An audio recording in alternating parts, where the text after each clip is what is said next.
Siphinde sinibingelele kwikhaya TV2 wena uqala ukungena leli khaya sicela ukuba ufe ibhathini usubscribe khona uzohlezi uyithola indaba njengoba zinjalo.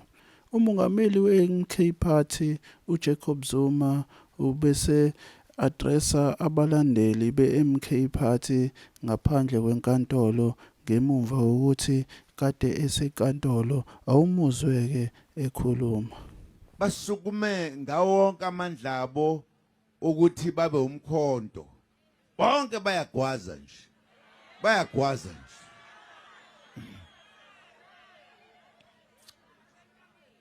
Isizathu salokho ukuthi bafuna ukushintsha isimo salelizwe. Inkululeko iphelele, kuphela ukuhlupheka kumuntu omnyama. Ke sibe abantu, sibuyise umcebo wethu besezandleni zethu. Ungabi sezandleni zabantu abafika. Into ezibalulekile lezi. Ingakho nje umkhonto wesizwe ukhula ngazo zonke izinsuku. Awushoni phansi, awusoze futhi ushone phansi. Ngoba umkhonto wesizwe. Thina sizwe siphatha umkhonto wethu, thina sosimnyama. Masiphethe wona, siphethe ezinye izinto lezi singazazi. Ngoba ngesinye isikhathi kuyokhulunywa ngalezi zinto kuthiwa yini konje wema journalist. Kuthiwa democracy. Angiyazi ukuthi isho ukuthini leyo nto. Kuthiwa ngesintu umbuso wentando yeningi. Kodwa iningi alibusi. Kubusa abantu abangabaningi. Ngisho kulesifundaze lesi sasiwina lesi. Kuphethe abantu abangawinanga. Intando, iphi intando yombuso lapha? Ayikho. Niyayibona leyo nto? Sahamba phambili la umkhonto wahamba phambili la. Wahamba phambili. Kodwa kuphethe abantu ababehamba ngemuva. Bona baphetheyo. Idemocracy ke leyo. My babo. Uzoyibona indaba. Soyilungisa lento. Uma ke sesibuye ecaleni nina ke bomana lapha ngikutshene. Uma sesibuye ecaleni sizohamba konke ama-province sibonga abantu bakithi ngokuvotela umkhonto wesizwe. Kuyeza lokho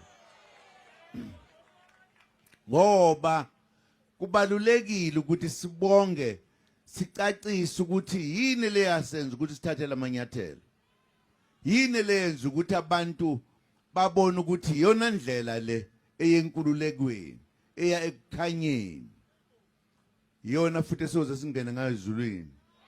Yebo. uNkulunkulu uyasithanda thina. Ubani ongathi akabasithanda uNkulunkulu?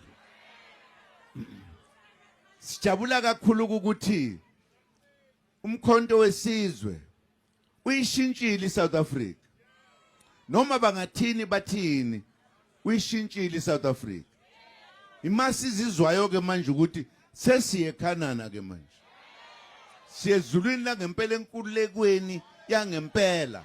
Ngeke sihlehle, ngeke siye emuva. Ningakhohlwa abantu abaningi, nansi enye into engiyengisho engifisa ukuthi ngisho.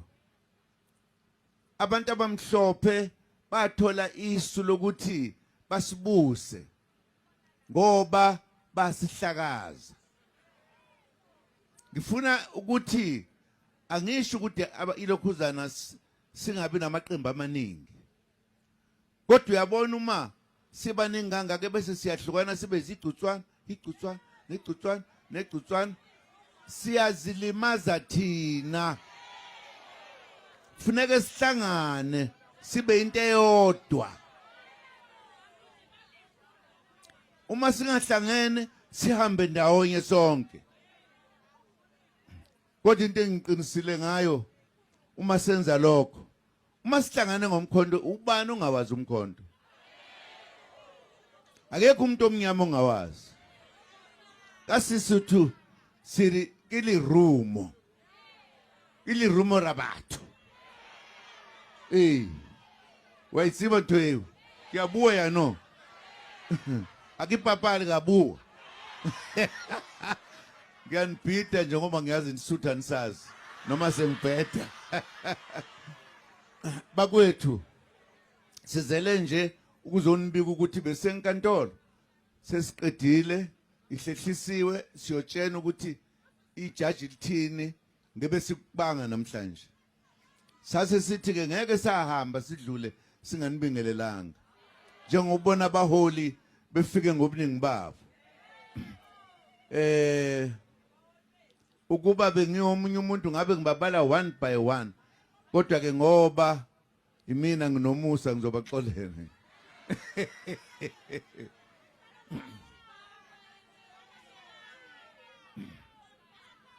Nisaqinile kodwa. Nise strong. Lalelani ke uma ni strong. Njengoba kuzoba khona ukhetho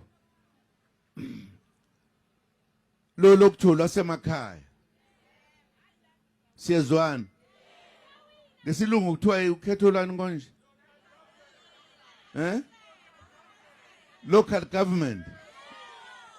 Lalelani ke. Kufuneka ukuthi umkhonto ushanele uthathe yonke into. Yonke.